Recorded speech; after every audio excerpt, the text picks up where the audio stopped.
जी सारा, अस्सलाम वालेकुम बेटा।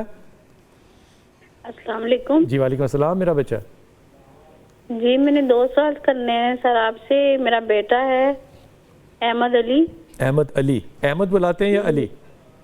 अहमद बुलाते हैं। अहमद, वो ठीक सऊदीया में होता है और BS IT में उसने BS किया है। ठीक। तो हम उसकी शादी करना चाह रहे हैं, करें। लेकिन वो शादी नहीं कर रहा। वो अपनी से डबल एज की औरत से शादी करना चाह रहा है। एक तो उसने पहले वो बेवा हुई थी, उसमें से उसके बच्चे हैं, वो दादी नानी भी है। और दूसरी शादी भी हुई है, उसमें से भी उसके जवान बच्चे हैं। मेरे बेटे की उम्र 32 साल है। उस औरत की उम्र जो है 50+ है। तो अब आप बताएं हम क्या करें। मैंने इस पे क्या बताना है? उलमा ने आपको जो राय देनी है वो आपको पता है कि कोई फ़र्क नहीं पड़ता। रसूल पाक सल्लल्लाहु अलैहि वसल्लम की सुन्नत है कि सैयदा खतीजा की उम्र 45 साल थी, आपकी 25 साल थी। दूसरी बात लेकिन ये, मैं कह रही हूँ कि वो मेरा बेटा है, मैंने उस पर इतनी मेहनत की है। हाँ। उसके बच्चे भी है ना, बच्चे भी हैं उसके। दुरुस्त है आपकी बात। देखो ये मामला ना है, मेरा ज़ाती ख्याल है ये कि इन मामलात को मजहबी रंग से हल नहीं करना चाहिए। इन मामलात को माशरती लिहाज से सिर्फ हल करना चाहिए कि वो खातून पहले बच्चे लेके बड़ी उम्र से नानी दादी बन के आखिर वो एक ऐसे शख्स से शादी करना चाह रही है जिसकी कि अभी पहली शादी भी नहीं हुई, तो बच्चे की ज़िंदगी में भी तो कोई कमियां पेशियां रह गई होंगी ना। फिर ये भी तो देखना है ना। लेकिन बहरहाल मैंने तो अपनी तरफ से उसकी अच्छी तरबियत की है, अच्छा पढ़ाया है, अच्छा उसको सब कुछ अच्छा ही दिया है, माहौल भी अच्छा दिया है। लेकिन वो अब इस बात पे जिद है उसकी कि मैंने उसी औरत से ही शादी करनी है। देखो, लेकिन माशरे में आपको पता है, मैं तुम्हें फिर बता रहा हूँ। देखो ये अहमद किससे शादी करना चाह रहे हैं? नाम क्या खातून का? निगत नाम। अहमद की निगत से बन ही नहीं सकती, ये मैं तुम्हें बता रहा हूँ। अगर वो कर लेता है, फ़र्ज़ करो, अब इसका कोई मज़हब से ताल्लुक़ नहीं है, ये एक सोशल साइंस है जो कि मैं आपको कह रहा हूँ, उसकी नहीं बन सकती।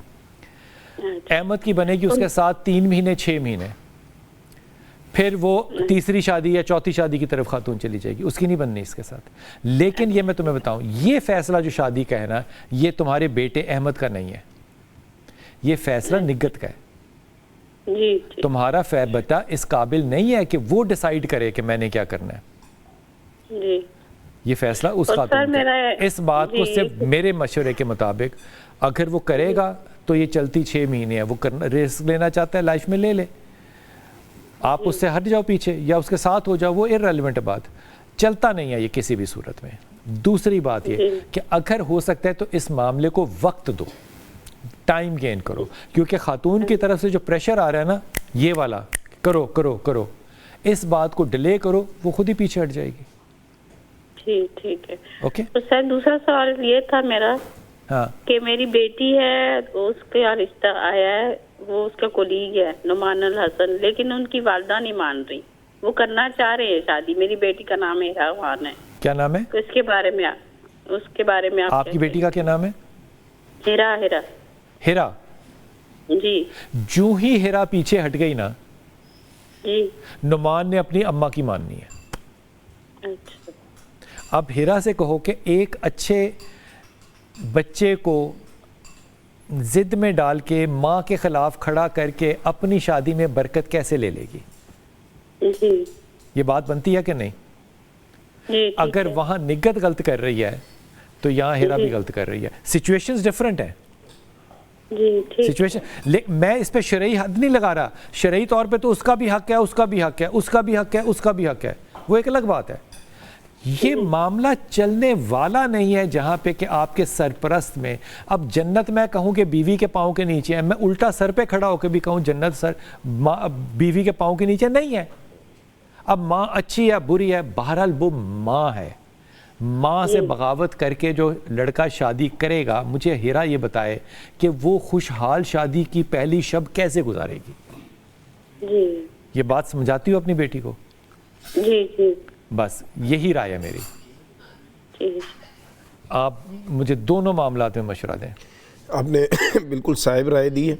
उसमें ये है कि जो बात आप जिस तरफ इशारा कर रहे थे ना, माँ बाप जो हैं वो बच्चों की तालीम पे तो फोकस करते हैं, तरबियत पे नहीं तरबियत पे फोकस नहीं करते। जो अभी किबला पीर साहब फरमा रहे थे, तो ये तरबियत की फुकदान रह गया, कमी रह गई कि वो उनके हथे चढ़ गया, जिस तरफ आपने बड़ा वाज़ेह इशारा कर दिया। तो उसमें यह है कि ये रब्बी इन्नी लिमा अनज़लता इलैया मिन खैरिन फ़क़ीर, हज़रत मूसा अलैहिस्सलाम के ये दुआया अल्फाज है।